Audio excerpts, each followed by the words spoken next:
মুহতারাম হাজিরিন, 2026 সাল শুরু হয়েছে। ইংরেজি খ্রিস্টবর্ষ হিসাবে 26 সালের আজকে প্রথম জমা। এভাবেই একে একে করতে করতে 26, 27, 28 করতে করতে হঠাৎ দেখা যাবে অমুক সালে অমুক নেই, অমুক সালে অমুক নেই, এই সালে অমুক ব্যক্তি ছিল, আজকে সে আমাদের মাঝে নেই। দিন ঘন্টা ঘন্টা, দিন সপ্তাহ, মাস, বছর, এই করে করে এগুলোর সমষ্টি আমাদের জীবন।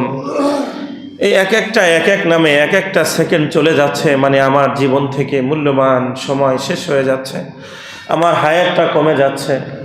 এই জন্য নতুন বছর শুরু হয়েছে মানে আমার জীবন শুরু হয় নাই, বরং আমার জীবন থেকে একটা বছর সমাপ্ত হয়েছে। জানি না আরেকটা বছর আমাদের পূর্ণ করার সুযোগ হবে কিনা। এই জন্য মুহতারাম হাজিরিন, সময় থেকে শিক্ষা নেওয়া, সময়কে কাজে লাগানো। আল্লাহ পাক কোরআনে পরিষ্কার করে বলেন, ইয়া আইয়ুহাল্লাযীনা আমানু কু আনফুসাকুম ওয়া আহলিকুম নারা। আল্লাহ বলেন, বান্দা তুমি তো থাকতে পারবা না, চলে যেতে হবে, এটা তোমার স্থায়ী ঠিকানা। এটা কি স্থায়ী ঠিকানা? এটা স্থায়ী ঠিকানা না ক্ষণিকের সব ঠিকানা? ক্ষণিকের ঠিকানা, ক্ষণিকের সময়। তো আপনার আমার স্থায়ী ঠিকানা, স্থায়ী জায়গা হবে মরণ পরবর্তী জায়গা, মৃত্যুর পরবর্তী জায়গা, কবর, হাসর নাসর। হ্যাঁ, এরপরে স্থায়ী ঠিকানা হয় জান্নাত, না হয় জাহান্নাম। আমরা দুনিয়ার কত ডিগ্রিকে সফলতা মনে করি। কিছু ব্যবসায় লাভবান হলে বলে এই বছর আমার ব্যাপক লাভ হয়েছে, আমি একজন সফল বিজনেসম্যান। ছেলে ভালো ডিগ্রি নিয়েছে, বলি যে আমার ছেলে বিশাল বড় সফল ব্যক্তিত্ব, ডিগ্রিধারী হয়েছে। আল্লাহ বলেন যে এইগুলো সব ক্ষণিকের সফলতা। সবগুলো কি সামান্য সময়ের সফলতা। আজ আছে তো কাল নেই।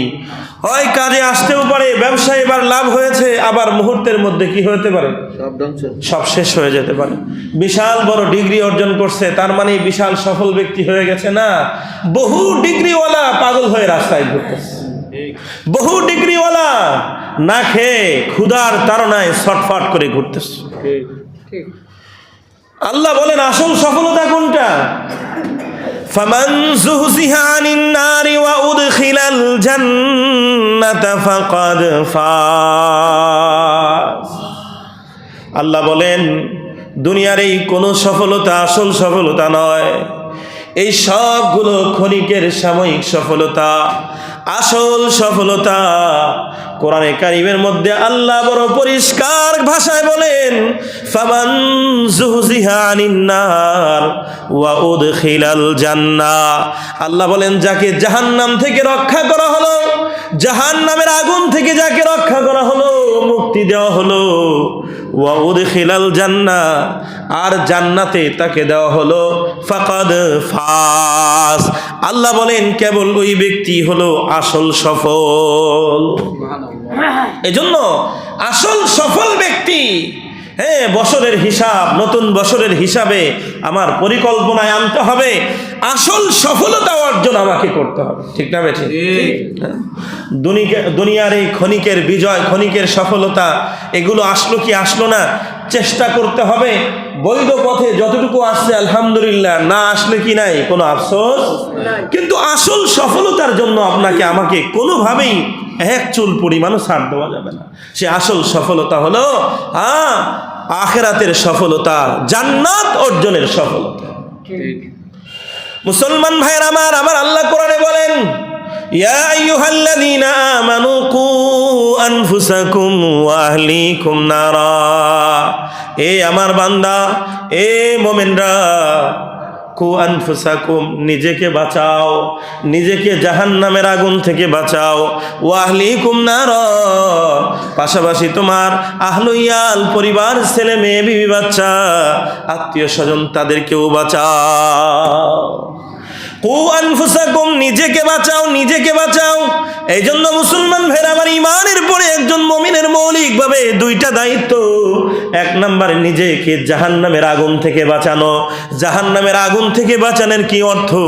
যেই যেই আমল করলে, যেই যেই কাজ করলে জাহান্নাম আসতে পারে, যেই কাজ করলে আল্লাহ নারাজ হয়ে যেতে পারে, যেই অপরাধ অন্যায় জড়িত হলে বান্দাকে শাস্তির সম্মুখীন হতে হবে, নিজেকে ওই অন্যায় অপরাধ আর গুনাহের কর্ম থেকে নিজেকে বাঁচানো পারা যাবে না ইনশাআল্লাহ।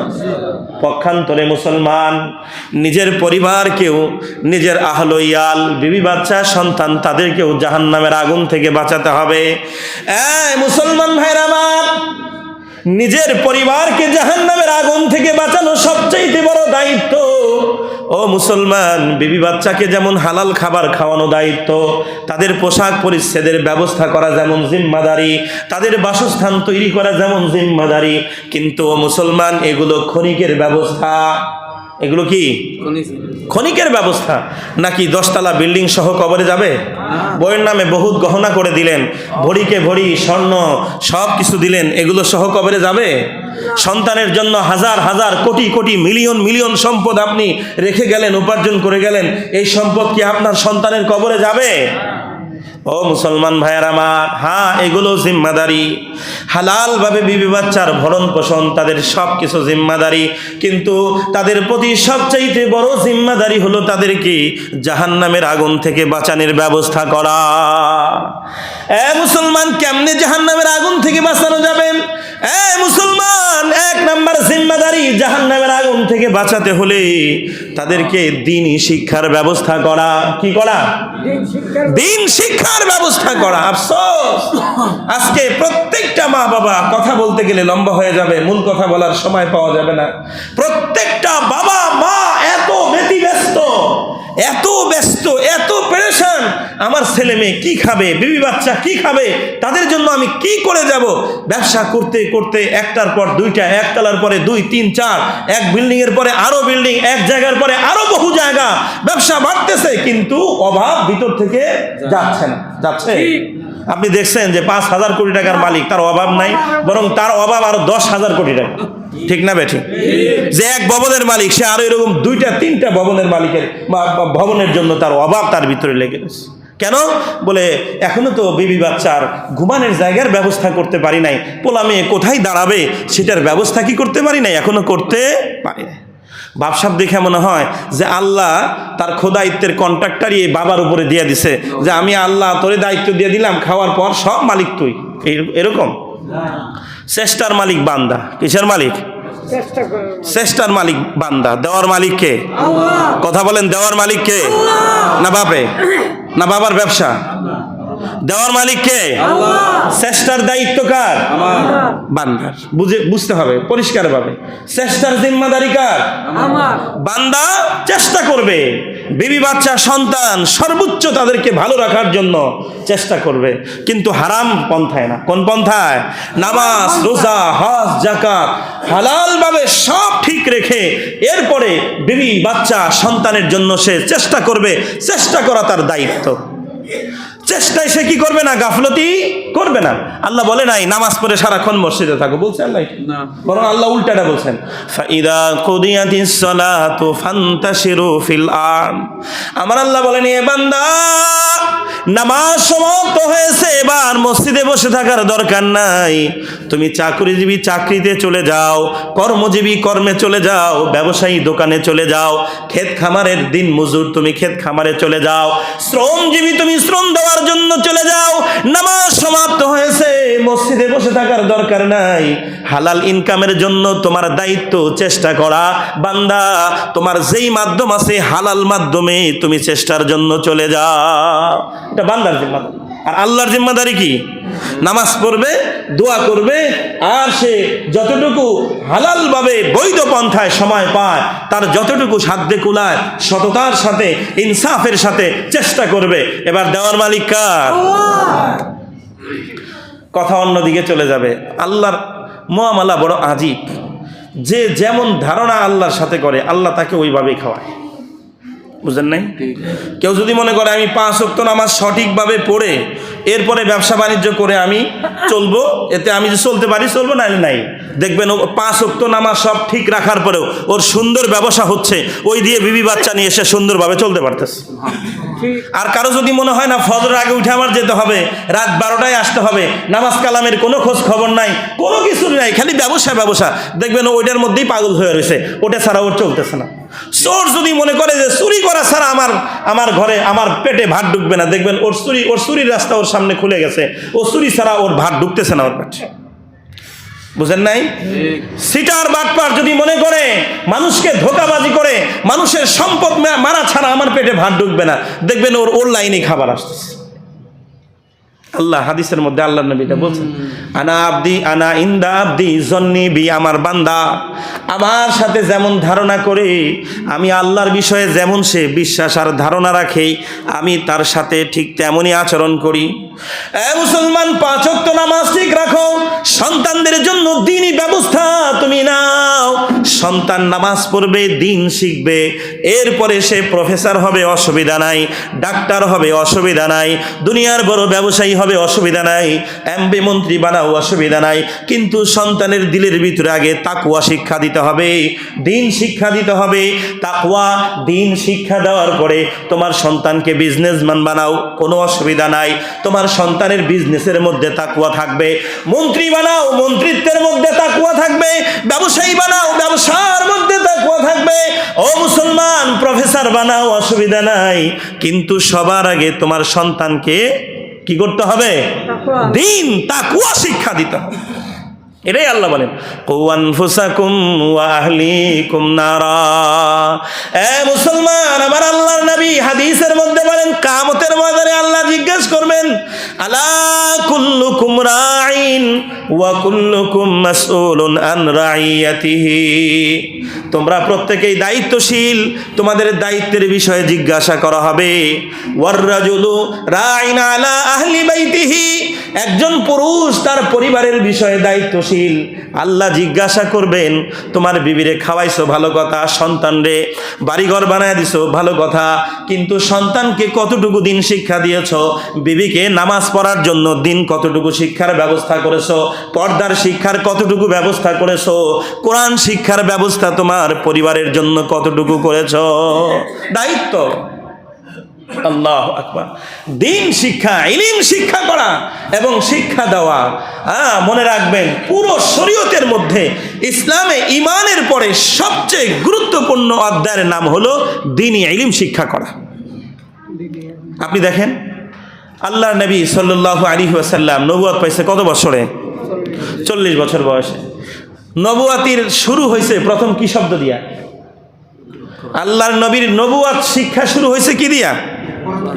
ইকরা। কি দিয়া? ইকরা বিসমি রাব্বিকাল্লাযী খালাক। আমার আল্লাহ প্রথম যে আয়াতটা নাজিল করছেন, ইকরা, নবী আপনি পড়েন। কি করেন? পড়েন, পড়তে হবে। ইকরা বিসমি রাব্বিকাল্লাযী খালাক। নবী, যেই রব আপনাকে সৃষ্টি করেছেন ওই রবের নামে আপনি পড়ুন।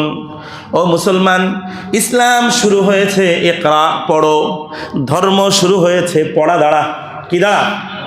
এই জন্য পৃথিবীর অন্য কোনো ধর্মবাদ ইসলাম ধর্মে ঈমানের পরে সবচেয়ে গুরুত্বপূর্ণ হলো ইলম শিক্ষা করা। পড়া শুরুই হয়েছে পড়া দ্বারা। পড়তে হবে, শিখতে হবে, শিখতে হবে, শেখার কোনো বিকল্প নাই। হাদিসের মধ্যে আল্লাহ নবী পরিষ্কার করেন, তলাবুল ইলমি ফরিদাতুন আলা কুল্লি মুসলিম। আমার নবী বলেন, প্রত্যেকটা মুসলমান নরনারীর উপরে ইলম শিক্ষা করা ফরজ। ইলম শিক্ষা করা ফরজ। আপনি অন্য কোনো ধর্মে পাবেন না এটা। আমাদের পার্শ্ববর্তী বিভিন্ন ধর্ম আমরা যাদেরকে দেখি, হিন্দু ধর্ম, আপনি খবর নেন, দেখবেন ওদের ধর্মীয় গ্রন্থ শুধু ধর্মীয় পণ্ডিত, ওদের যে ধর্মীয় পণ্ডিত আছে, ঠাকুর, এই বংশ ছাড়া, ঠাকুর বংশের লোক ছাড়া, ঠাকুর ছাড়া আর কেউ এই যে গীতা, ঋগ্বেদ, এই বেদ, সেই বেদ যা আছে এগুলো ধরা নিষেধ, পড়া নিষেধ। খবর নিয়েন আপনি, নিষেধ, কেউ পড়তে পারবে না। শুধু ধর্মীয় পণ্ডিত যে সেই পড়বে, তার যা বক্তব্য সেটাই ধর্মের বক্তব্য। সব কিছু চাপায়া চুপায়া, এগুলো যদি সব ফাঁস হয়ে যেত তাহলে ধর্ম চলা বড় মুশকিল হয়ে যেত। হ্যাঁ, অন্য এক সময় বলবো। হিন্দুদের ধর্মীয় গ্রন্থের ভিতরে ইসলামের কথা পরিষ্কার আসছে, নবী মুহাম্মাদের কথা আসছে, হ্যাঁ, নবীর মার নাম কি হবে, বাবার নাম কি হবে, সবগুলো আসছে। এগুলো সব গোপনে রাখা। যাই হোক, একমাত্র ধর্ম ইসলাম ইলমকে শুধু ওপেন করে নাই, কোরআন শিক্ষা করাকে ফরজ বলে দিয়েছে। কি বলছে? ফরজ। প্রত্যেকটা মুসলমান শিখতে হবে, জানতে হবে। এটা অন্য কোনো জায়গায় নাই। ইসলাম এত কঠিনভাবে আবশ্যক করেছে, আপনি যাই হন না কেন, আপনি যাই হন না কেন, আপনি দিন মজুর হন আর রাষ্ট্রের কোনো এমপি মন্ত্রী মিনিস্টার হন, অসুবিধা নাই, কিন্তু আপনাকে পড়তে হবে, জানতে হবে, শিখতে হবে। এটা ইসলামের বিধান। শেখার স্তর আছে, এক একজনের জন্য এক আর স্তর। ইসলাম দুইটা ভাগ করেছে ইলম শেখাকে।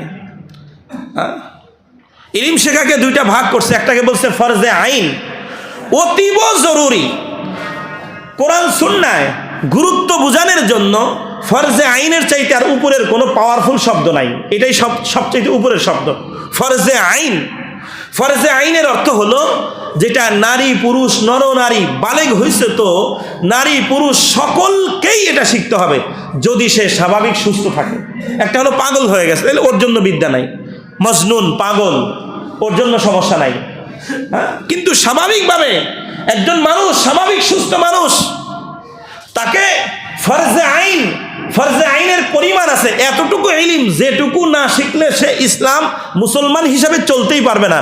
যেমন 5 ওয়াক্ত নামাজের ইলম, 5 ওয়াক্ত নামাজের ফরজ, ওযুর শিক্ষা করা, ওযু কেমনে করতে হবে, ওযুর ফরজ, নামাজের ইলম, রোজার ইলম।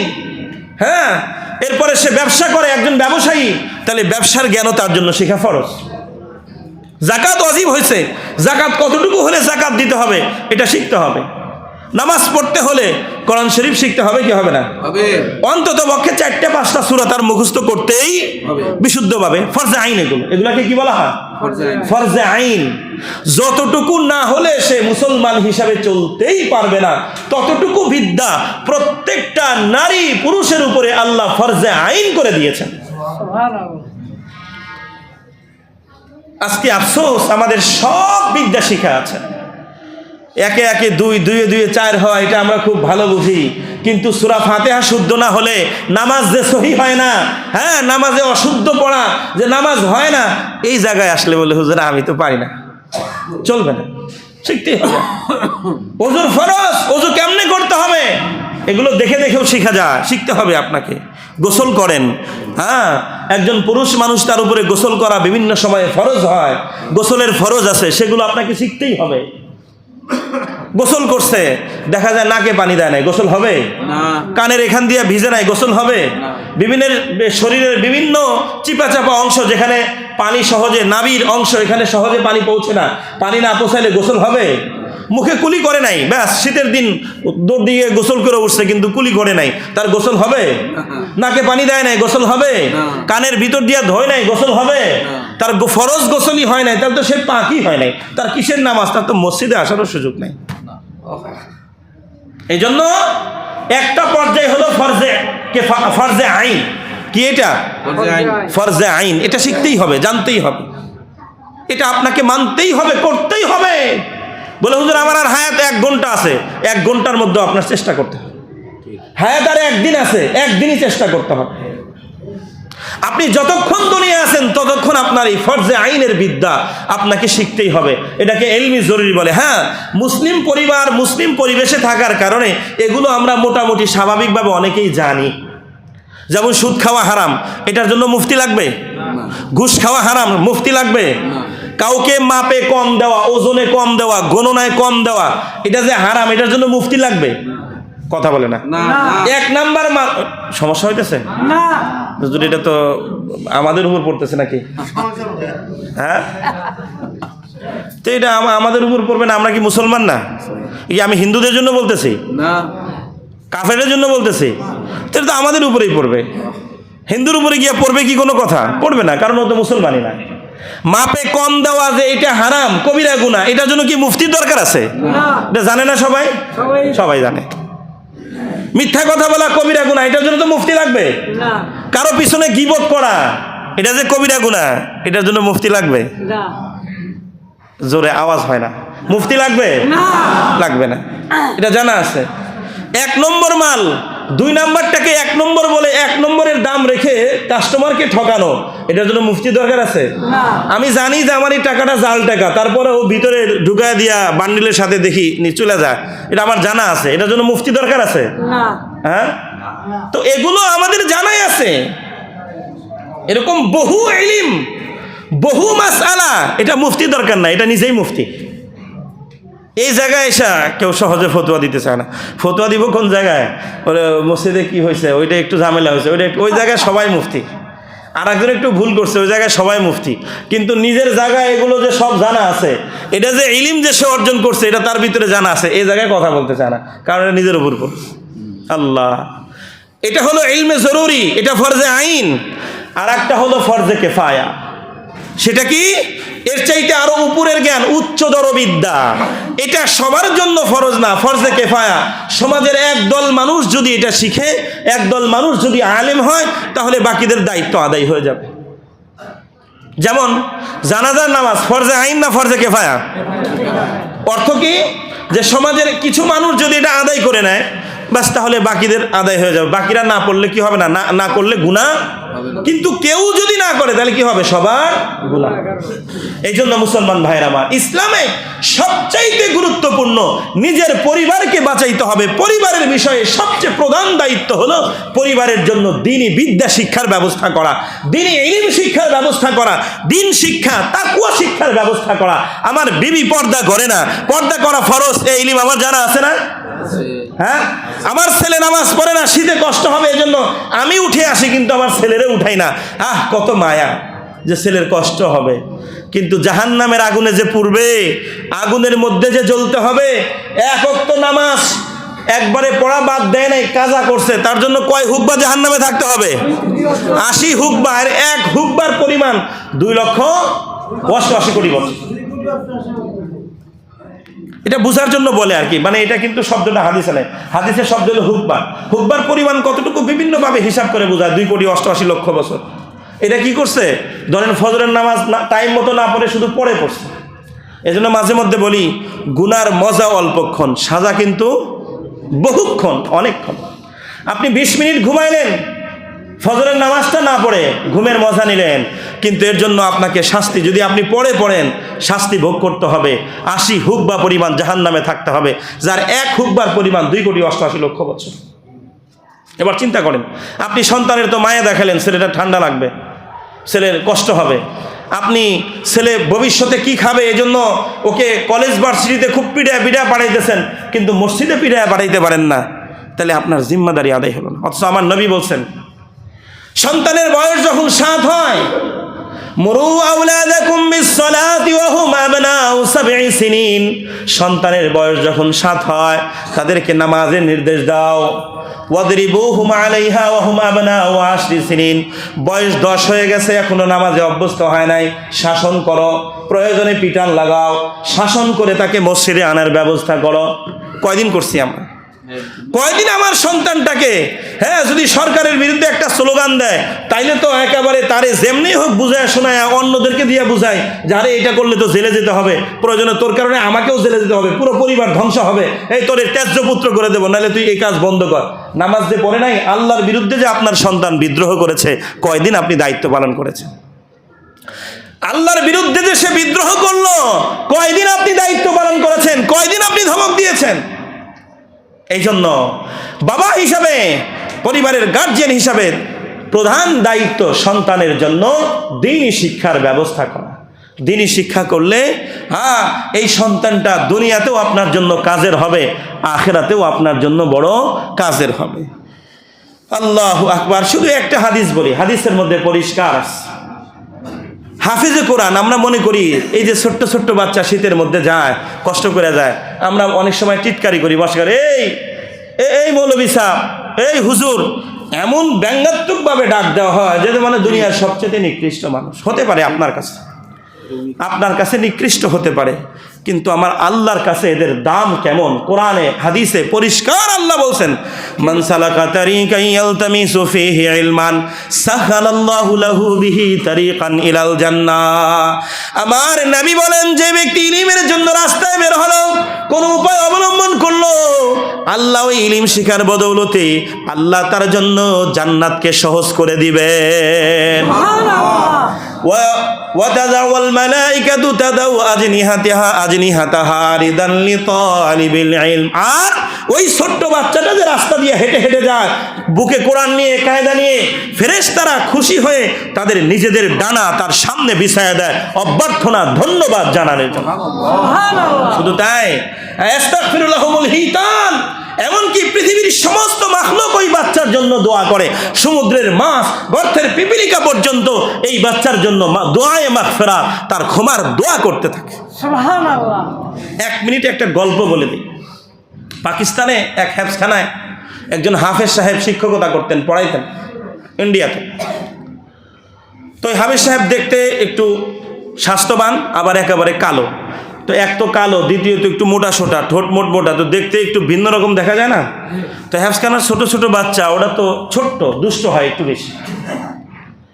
তো এই পিছনে পিছনে হুজুরা তো একটু শাসন করলে পোলাপান, হুজুরের সামনে তো আর বলার সাহস করে না, পিছনে পিছনে বলে, এ কালে গাদা। ক্যা গাদা? কালো গাদা, মানে কালা গাদা, বুঝেন নাই? তো যখনই হাফেজ সাহেব কোথাও যা বা আসে, পোলাপানে একজন আধুনিক শব্দ করে যে এ কালে গাদা আ রাহে হ্যাঁ, কালে গাদা। ধরেন পোলাপান দুষ্টমি করতেছে, হুজুর আসতেছে, তাই সতর্ক করবে না?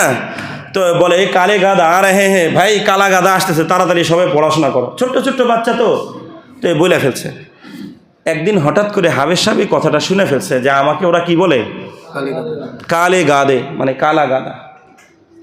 শোনার পরে দিনে এত কষ্ট লাগছে, আল্লাহ আমাকে কালা বানাইছে, ওরা আমাকে, আমার ছাত্র, আমারে ওরা এত কষ্ট দিয়ে কথা বলে, খুব কষ্ট পাইছে। আর রাগে ওদেরকে আর কিছু না বইলা গিয়া বিছানায় বসে, মানে রাত্রিবেলায় তো শুয়ে কাঁদতেছে। কাঁদতে কাঁদতেই কান্না অবস্থায় সে ঘুমায় গেছে। কি অবস্থায় ঘুমায় গেছে? আল্লাহু আকবার। হঠাৎ সে স্বপ্নে দেখে হাসরের ময়দান কায়েম হয়ে গেছে, কিয়ামত শুরু হয়ে গেছে। কিয়ামত যখন শুরু হয়ে গেছে, দিলে খুব প্রচণ্ড কষ্ট পাইছে, স্বাভাবিক কষ্ট পাওয়ারই কথা। কোনো ছেলে যদি তার বাপরে বলে যে কাইল্লা গাদা, তো বাপে কষ্ট পাইবে না? হ্যাঁ, কষ্ট পাবে তো, এটাই তো স্বাভাবিক নাকি? তো হাফেজ সাহেব বড় কষ্ট পাইছে। তো স্বপ্নে দেখে যে কিয়ামত শুরু হয়ে গেছে, মানুষ ছুটাছুটি করতেছে, এক একজন এক এক দিকে দৌড়াইতেছে। জাহান্নাম তো জাহান্নামের লেলিহান আগুন ধাও ধাও ধাও ধাও করতেছে। এর মধ্যে আল্লাহ পাক হাসরের ময়দানে বিচারকের আসনে বসে আল্লাহ পাক ফয়সালা দিচ্ছেন। ওই ছোট্ট ছোট্ট মাদ্রাসার তালিমে ইলম আল্লাহ বলে দিলেন, এই যা, তোরা সব জান্নাতে চলে যা। সুবহানাল্লাহ, জোরে বল। তোরা সব কই চলে যা? জান্নাতে চলে যা। মানে পিচ্ছি পিচ্ছি বাচ্চা বলতেছে, ছোট্ট ছোট্ট এই হেফজের পিচ্ছি পিচ্ছি বাচ্চা বলতেছে, हम जन्नत में कभी नहीं जाएंगे जब तक हमारे काले गादा हमारे साथ जन्नत में ना जाएंगे, हम कभी जन्नत में नहीं जाएंगे।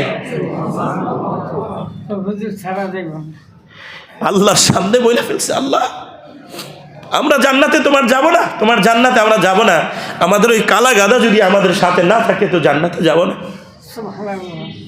আল্লাহ পাক বলে দিলেন, ঠিক হ্যাঁ, উসকো লে যাও। এর মধ্যেই ওই হাফেজের ঘুম ভেঙে গেছে। ঘুম ভাঙার পরে সাথে সাথে হাউমাউ করে চিৎকার দিয়ে উঠছে। উঠে ওই বাচ্চাগুলাকে বুকে জড়ায়, সবগুলারে বুকে জড়ায় নিয়ে আর কাঁদতেছে আর বলতেছে, अगर से तुम बुरा सुलूक किया लेकिन तुम बहुत अच्छे हो। যদিও তোমরা আমারে মন্দ ভাষায় ডাকছো, কিন্তু তোমরা বহুত ভালো, তোমরা অনেক ভালো, আমাকে ছাড়া তোমরা জান্নাতে যাইবে না। হ্যাঁ, তোমরা অনেক ভালো, তোমাদের প্রতি আমার কোনো কষ্ট নাই, কোনো কষ্ট নাই। তো আপনার কাছে ওই মৌলবী, ওই ছোট্ট বাচ্চা আপনার কাছে অবজ্ঞার পাত্র হতে পারে, আপনার কাছে ওই মৌলানা কোনো মূল্য নাও থাকতে পারে, আপনার কাছে ওই মৌলানা বলে মানুষের বাড়ি খায় হতে পারে, কিন্তু আল্লাহর কাছে এগুলো এক একটা জান্নাতের মালিক, জান্নাতি। এই জন্য আসেন, আল্লাহ বছর শেষ হয়েছে, নিজের সন্তানকে কি শিক্ষা দিবেন একটু ভেবে চিনতে সন্তানের বিষয়ে ফয়সালাটা নিয়েন। ভেবে চিনতে সিদ্ধান্ত নিয়েন আপনার সন্তানকে কি পড়াবেন। আপনার কাছে মনে হতে পারে ফকিরি বিদ্যা, কি খাবে, না, আপনি খোদা হয়ে যান নাই, খাওয়ানোর মালিক কে? আপনি যদি নিয়ত সহি করে আপনার সন্তানকে দিন শিক্ষা দিতে পারেন, আরে কে আর এমপি মন্ত্রী সম্মান সারা দুনিয়া আলেমের পায়ের নিচে সেজদা করতে বাধ্য। কি খাবেন? খাওয়ার চিন্তা করেন মিয়া, খাইতে খাইতে স্বাস্থ্য ধরে রাখতে পারবে না। দুনিয়া আখেরাত আমার আল্লাহ দিয়ে দেবেন, টেনশন করেন না। হ্যাঁ, নিজেও বাঁচবেন, সন্তানও বেঁচে যাবে। এই জন্য বুঝে শুনে সন্তানের জন্য শিক্ষা, হ্যাঁ কোন শিক্ষা সন্তানের জন্য আপনি ফয়সালা করবেন, সিদ্ধান্ত নেবেন, বুঝে শুনে সিদ্ধান্ত নেন। যেই শিক্ষা দুনিয়াতেই যত বড় ডিগ্রিদারি, আমি একদিন বলেছিলাম এদেশের সবচেয়ে বড় চোর কে? বলেন বলেন, সবচেয়ে বড় চোর কে?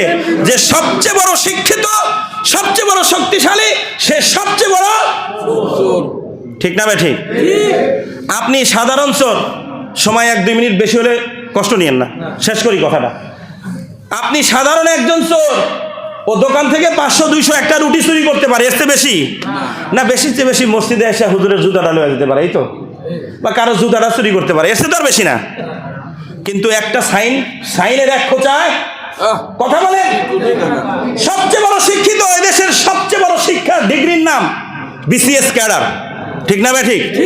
বিদেশ থেকে শিক্ষা করে আইসা, হ্যাঁ এদেশের সবচেয়ে বড় পাওয়ারফুল ব্যক্তি হয়েছে, একটা সাইনে হাজার হাজার কোটি টাকা এদেশ থেকে বেগম পাড়ায় চলে গেছে। ওটা কি ওই চোরে করছে? 2 টাকার চোরে করছে? না, সবচেয়ে বড় শিক্ষিত করছে। সবচেয়ে বড় খুনিকে দেশের সবচেয়ে বড় শিক্ষিত যে কি? আপনি একজন ডাক্তার, বলতে গেলে তো আপনাদের কষ্ট লাগতে পারে, একটা ডাক্তার, আপনি যান না হসপিটালে, কি পরিমাণে একটা সাইন দিছে, কোটি কোটি টাকার ঘুষ খেয়ে 2 নাম্বার মেডিসিন ঢুকায়া হাজার হাজার মানুষের জানমাল শেষ করে দিচ্ছে। চিকিৎসার পরীক্ষা লাগবে একটা, দিয়ে দিছে 10টা। মানুষ তো এখানে কিছু করার নাই, আছে কিছু করার? এসব ভদ্র চাঁদাবাজ, এগুলো সব ভদ্র ডাকাত, ভদ্র বেশি ডাকাত। আপনি কোন শিক্ষার সিদ্ধান্ত নেবেন সন্তানের জন্য? ভবিষ্যতের এভাবে দিনের প্রকাশে আলোতে এগুলো এরা ডাকাত, এসব ডাকাত বানাবেন না একজন দেশের সভ্য, সবচেয়ে ভদ্র আল্লাহওয়ালা নাগরিক বানাবেন আপনার সন্তানকে, যাকে দুনিয়াতেও কাজে আসবে, কিয়ামতের ময়দানেও কাজে আসবে। সেটার সিদ্ধান্ত আপনাকে নিতে হবে। এটাই বাস্তবতা, মুখে বলেন আর না বলেন, এটাই বাস্তবতা। আজকে আমার দেশে, হ্যাঁ সারা দুনিয়া জুড়ে অবস্থা হয়ে গেছে, সবচেয়ে দুর্নীতি, অন্যায়, অপরাধ কোনো সাধারণ গরিব মানুষ করে না, সাধারণ কোনো ব্যক্তি করে না, সবচেয়ে অসাধারণ ব্যক্তিরা অসাধারণ অপরাধে জড়িত। তাদের শিক্ষার অভাব নাই, দীক্ষার অভাব নাই, সম্পদের অভাব নাই, কিছুরই অভাব নাই, শুধু নাই আল্লাহর ভয়। দ্বীনি ইলম না থাকার কারণে এক একটা ডাকাতে পরিণত হয়েছে। এই জন্য নিজের সন্তানের বিষয়ে সিদ্ধান্ত নেন। 2026 সাল শুরু হয়েছে, আপনার সন্তানকে, আপনার কলিজার টুকরা, শুধু এটাই না, আজকে মদখোর, গাঁজাখোর, হিরোইনখোর, হ্যাঁ এরপরে যারটা কি বাবা বলে, কি জানি বলে, বাবা, ডাইল বাবা। একবার বলছিলাম সব বাবাই কি সমাজের জন্য ক্ষতিকর, মনে আছে তো? সব বাবাই মানে নিজের আপন বাবা বাদ দিয়া, মানে নিজের জন্মদাতা বাবা বাদ দিয়া যত বাবা আছে, মাজারের গাঞ্জা বাবা আর একটা হলো ইয়াবার আরেক বাবা, এই সব বাবাই কি সমাজের জন্য ক্ষতিকর। আপনি বলেন তো দেখি, কোন আলেমে ইয়াবা খায় দেখাতে পারবেন? মাদ্রাসার কোন ছেলেটা ইয়াবা খায়? যেই ছেলে নেশায় অভ্যস্ত, কোটি কোটি টাকা ব্যয় করে তারে শিক্ষিত বানাইছেন, নেশাখোর, ওনার দুনিয়ার কাজে আসবে না আখেরাতের কাজে আসবে? আসবে না। এই জন্য নিজের কলিজার টুকরা সন্তানের বিষয়ে আজই আপনাকে সিদ্ধান্ত নিতে হবে, আপনি আপনার সন্তানকে কি বানাইতে চান, কি করতে চান। অন্তত পক্ষে হাফেজে কোরআন বানান, না পারলে আল্লাহর ভয় অন্তত চলতে পারে এতটুকু শিক্ষা আপনি দেন, যে শিক্ষা দিলে ভয় নিয়ে অন্তত এরপরে আপনি ওকে ডাক্তার বানান, ব্যারিস্টার বানান, অফিসার বানান, বিজনেসম্যান বানান, অসুবিধা নাই, কিন্তু আগে ভিতরে আল্লাহর ভয় ঢুকানোর ব্যবস্থা করেন। ছোট্টবেলায় জন্মের পরে 4 বছর 5 বছর বয়সী বাচ্চাটাকে আপনি প্রথমে আগে বিসমিল্লাহর শিক্ষাটা দেওয়ার ব্যবস্থা করেন। একবার ভিতরে বিসমিল্লাহ ঢুকছে, ওই বিসমিল্লাহর গুণ তার ভিতরে ফুটে উঠবে ইনশাআল্লাহ। সকালবেলা যদি কেউ মুলা খায় আর সারাদিন বিরিয়ানি খাইছে, ডেক কোনটার আসে? না বিরিয়ানিটা আসে? আগে আপনার সন্তানের ভিতরে বিসমিল্লাহ ঢুকান, তাকওয়া ঢুকান, এরপরে দুনিয়ার অন্য শিক্ষা দিয়েন, অসুবিধা নাই। একদিন না একদিন আপনার ছেলে মূলের দিকে ফেরত আসবে ইনশাআল্লাহ। আল্লাহ পাক বুঝার তৌফিক দান করেন, আমিন।